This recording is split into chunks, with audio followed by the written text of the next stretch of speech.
Hello everyone and welcome back to my channel. So I had this idea for this video because it was probably about 2 months ago that my boyfriend got me a Kindle Fire. So because I got that, which is this, I got the Kindle app again obviously, and it just re-downloaded some of my books. And honestly, I was looking at some of the books, I was like, what happens in this book? Like, I have no idea. So I thought it might be fun to just go through some of this and just see if I can guess what these books are about just from the title and the cover and perhaps my memory. So it's going to be quite, like, I don't know, I obviously have to pick ones that I know I don't remember them at all, rather than pick like what every single one, because that would just be ridiculous. Anyway, the reason why I thought this video would be a good idea is because if I like the sound of any of the books, I am going to put it on my list to reread again. Obviously with my physical books, the thing I would have done would be if I decided that actually I didn't know what this book is about and reading that blurb didn't pull me in, then I was just gonna unhaul them. I would either like give them away to subscribers or just give them to a charity shop.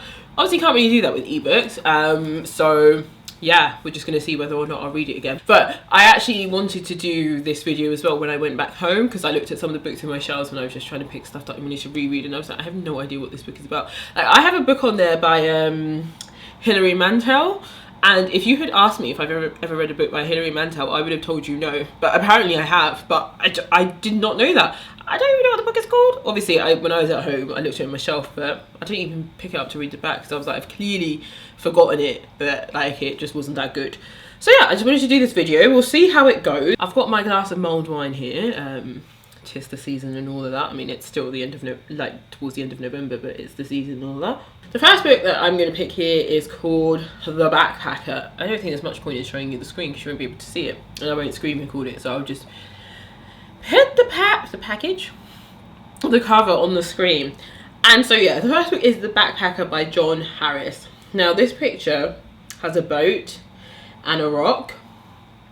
So I'm going to see if I can click on the picture. I haven't even downloaded the book, so it's not letting me do that. The Backpacker.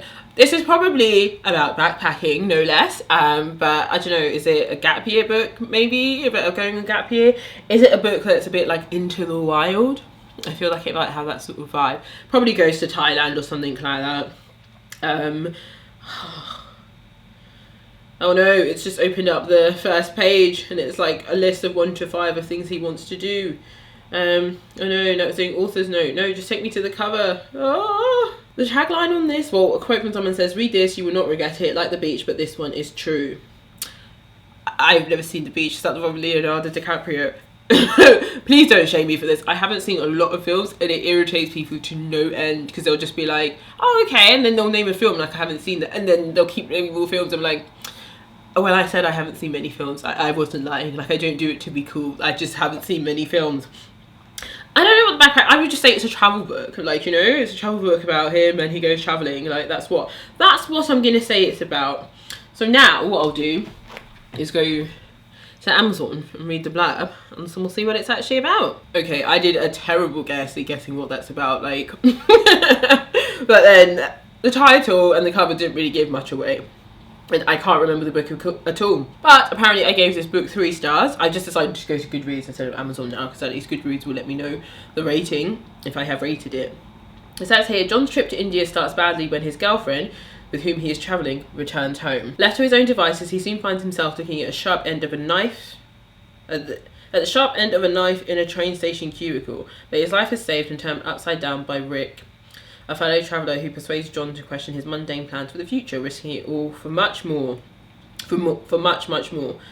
Fast forward to the Thai island of Koh Phangan. See, I told you that he would go to Thailand, I just knew it. Where John, Rick and their new friend Dave pose as millionaire aristocrats in a hedonistic Eden of beautiful women, free drugs and wild beach parties. I knew this book would be something like this. Why didn't I say it? However, when they find themselves hotly pursued by the Thai mafia, they embark on an adrenaline-fueled journey to Singapore, Indonesia, Australia and Hong Kong, facing danger every turn. This is not travel writing for the faint of heart. It is an unbelievable, true story of the hunt for excess at any cost. The overall rating for this book is 3.63, so actually it seems that my rating wasn't far off. I don't know why I picked up this book. Like, I have no idea why I would have picked it up. I'd be keen to see when I bought it, because I feel like I might have picked it up after like my first year of uni, where I sort of regretted going straight into uni and really wanted to take a gap year. Or it might have been after my 3rd year of uni, which was a year out where you worked or / studied, where I also considered taking a gap year. You can tell that uni was not a thing I really wanted to do, but I'm glad I did it in the end. Okay, let's pick this book by Miranda Hart, which is called No It's Us Too. I think Miranda Hart is a comedian. Again, I don't know TV personalities very well. And from, if I can remember correctly, this book was about just basically her talking about similarities she has in common with us peasants. No, she's not, obviously, like, not like that, but it very much is a book like that, that she was saying that as a celebrity and stuff like that, they also worry about very, like, mundane things, and, like, you know, the things that we worry about are not really unique to us. Like, they also worry about those things. I feel like how I feel about the book is coming out and how I'm describing it, because I'm pretty much sure that that's was my overall feeling for the book, if I can remember correctly. I didn't really enjoy it, but let's see what rating I gave it. Right, let me see if I can get the cover. Yeah. Oh, okay, so I'm just looking at the beginning bit where people have sort of tweeted her things about, you know, silly things that they've done. So that's, I guess, what the overall feeling is about the book. Okay, judging by the cover, it says No It's Us Too by Miranda Hart and the general public. So I can see that from, obviously, the tweets that people sent her of silly things, perhaps. So perhaps the book isn't as bad as actually I thought it was. Okay, so I did not rate this book on Goodreads. Clearly I didn't think it was worthy of that. It's not very long from what I remember. Oh no, apparently it's 323 pages long. Okay, I didn't know that. It says, well, hello to you, dear browser. Now I have your attention. It would be rude if I didn't tell you a little about my literary feast. So here's the thing. Is it just me, or does anyone else find that adulthood offers no refuge from the unexpected horrors, peculiar lack of physical coordination, and sometimes unexplained nudity that accompany childhood and adolescence? Does everybody struggle with hazards that accompany, say, sitting elegantly on a stool bar, using chopsticks, pretending to understand the bank crisis? Pedicures. Surely it's plain wrong for a stranger to fondle your feet, or is it just me? I am proud to say that I have a wealth of awkward experiences, from school days to life as an office temp, and here I offer you my 18-year-old self, and I hope you too, dear reader, some much needed caution and guidance on how to navigate life's rocky path. Because frankly, where is the manual? The much needed manual to life. Well, fret not, for this is my attempt at one, and let's call it, because it's fun, Manual. I thank you.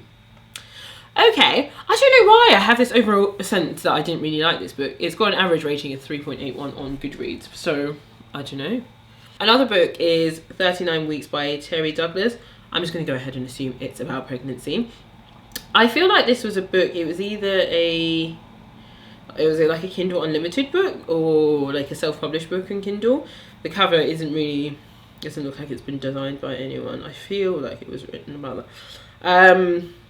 I am left with absolutely no indication about what more the story could be about than someone who's at 39 weeks. Does her husband leave her? I don't know. Does she find her husband's having an affair? Is she overdue? Maybe that's why it's called 39 weeks. I know it's 40 weeks until your due date. Not to your due date, I know it's 40 weeks to your full term. I don't know. 39 weeks gives me absolutely no thing. And just trying to think about it, I don't know what the book could be about. Like, just what I've said so far. Is it one of those? I don't know. Let's find out. Oh, this is a little bit more interesting than I thought it was going to be. Okay, so I gave this 3 stars and the average rating is 3.79. So it seems I am not... Sorry, I just got a text message. A doctor's appointment, so I was just reading that. So it seems I'm not, like, too far off in that rating side. So, the blurb. To her utter dismay, Judy discovers she's pregnant. She knows it's the end of everything. Sex, sleeping, going out, and generally having a life. The father was a one-night Bacardi-induced mistake, who's now long gone, thank goodness. She struggles with her prenatal checkups and scans and copes with her first craving and leaky boobs, not to mention her ever-increasing waistline, and says goodbye to size 10 dresses and pretty underwear. Although who's going to be seeing her in her underwear ever again? Pretty or not, she has no idea. And resigns herself to fat clothes. Okay. All Judy wants is to not be pregnant and to be able to get on with her self-imposed, never having another relationship life. I mean, who needs a bloke telling you how to do everything or anything while they constantly bollocks things up. Sorry, I can't read.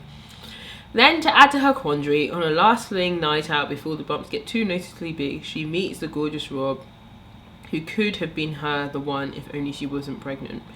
How interesting. Okay, so I read this book in 2014. Wow. Do you know what? I'm not gonna lie. By reading that blurb, I'm a little bit curious by this book and feel like I want to read it again, and see what I thought, because I have no memories of the book at all. Like, I couldn't tell you anything. Maybe it will come back to me as I'm reading it. Okay, so the next book is a book called A Family Affair: A Small Town Family Saga, Truth and Lies, Book 1, by Mary Campisi. I ain't got the slightest clue what this book is about. The picture is a red bench. It looks like it's around Christmas time. I have no memories of this book. Like, do you know what I mean? I have no memories. And let's see, cover. I'm going to assume that this book takes place during Christmas. And if it's saying a family affair, is this a family affair? Like, is it like a romance book and there's like a romance between the families? Or is this a sort of thriller detective book? I don't really know. I feel like this cover could be for romance or thriller. And I know thrillers always have like I feel like thrillers always have like a picture of a fucking random ass window somewhere, and you're just like, okay.